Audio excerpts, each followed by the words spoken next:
This is our thing for episode 4 of season 2 of Buffy the Vampire Slayer, and the title is Inca Mummy Girl.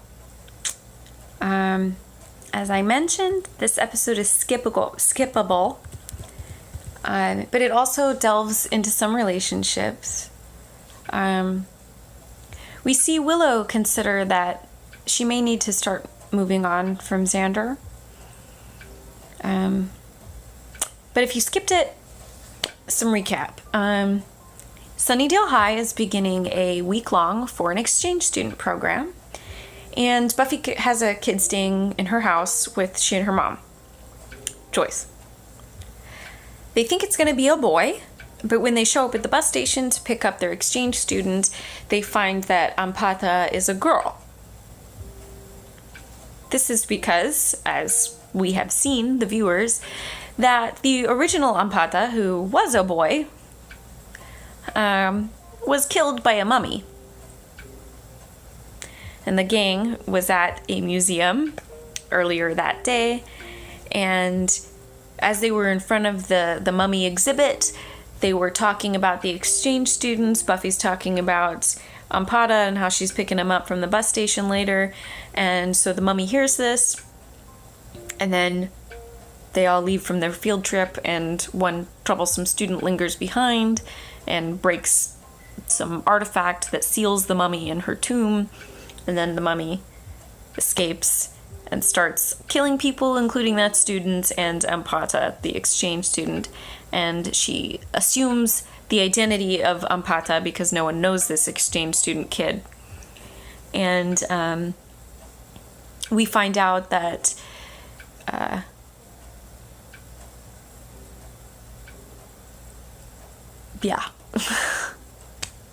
so the student breaks the seal, the mummy's able to escape and assume Ampata's identity. Xander quickly falls for Ampata 2.0, the girl version, who is or was a beautiful Inca princess. However, their love is short-lived because Ampata needs to keep sucking the life out of people in order to stay not a mummy. And she eventually tries to kill Willow when she gets a little bit desperate, and Xander and Buffy stop her, and she dies. In this episode, we see a guitar player, Oz, admiring Willow from afar. Cordelia is dating his friend, who is a lead singer in this band, Dingoes Ate My Baby. So Cordelia is dating the lead singer in the band, and it appears that his friend, the drummer, or the guitar player, Willow, interestingly catches his eye. Even though in this episode they're at this sort of costume party sort of thing. It's they're dressed up as different heritage things. So Willow is an Eskimo. I think Xander is a gaucho or something, and Ampata is some kind of princessy thing.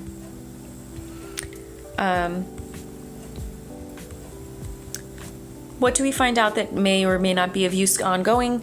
Xander can drive, but he doesn't have his own car. Cordelia is dating Devin, the lead singer from Dingoes Ate My Baby. Oz is the lead guitarist in Dingoes Ate My Baby. Oz thinks Willow is beautiful and cute, and he picks her out of a crowd and wants to meet her. It's interesting that he notices her because she's dressed as an Eskimo, so she's all bundled up with her little furry hood, and he's attracted to that, which I think is awesome. You know, it's not like she's wearing a bikini, and that's something that I think can easily draw attention, but he's attracted to something else in her, which is, I think, great. And Xander really likes Ampata, but she's gone now, so that kind of doesn't matter. So, hurt, pain, moving on. Willow is really hurt when she overhears the conversation that Buffy and Xander are having. she's starting to accept that Xander thinks of her as a friend and not necessarily more than that, as much as she might want more than that. So Willow's starting to contemplate getting over Xander, basically. And maybe Oz will help her get over Xander. How do you feel about Willow trying to move on?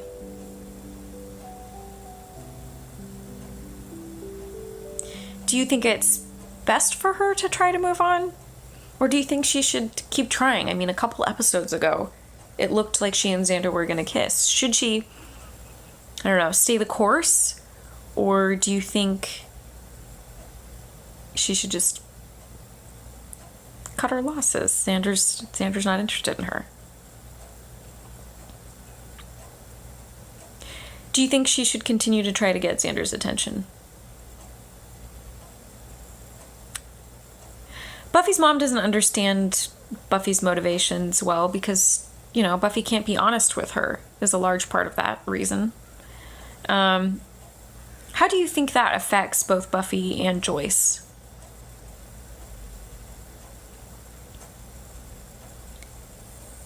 How does Buffy feel when Joyce compares her to other kids? Joyce compares her a lot to Ampara in this episode, and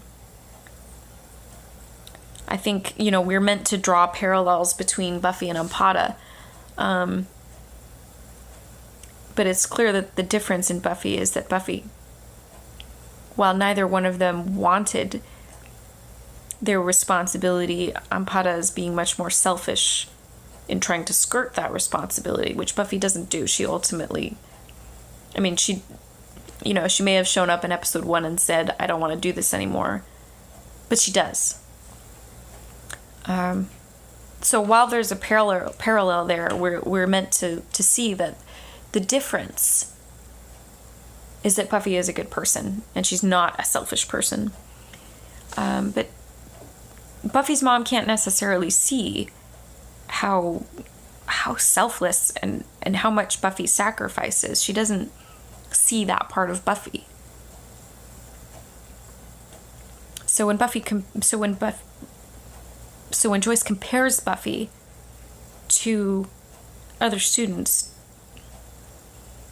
I mean, in a sense, you know, Buffy kind of might want to defend herself but not be able to.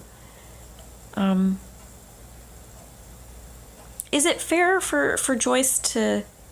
I mean, she doesn't know that she doesn't know. But anybody must know that nobody wants to be compared to other people that way. You know, nobody wants to hear from their mom, so-and-so's daughter does this. Just like nobody wants to hear from their child, so-and-so's mom does this. Or from their girlfriend that, you know, their ex-girlfriend or someone else's girlfriend does this. And, you know, you don't want to...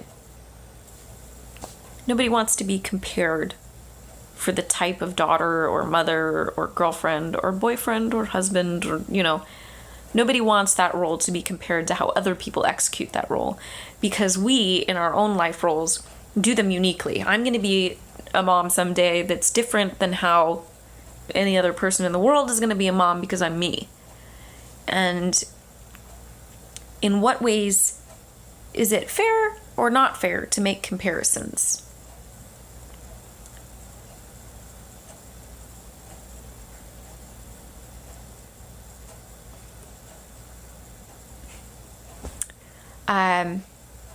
Our next episode is episode 5, and it's called Reptile Boy. I kind of recommend you skip that one too.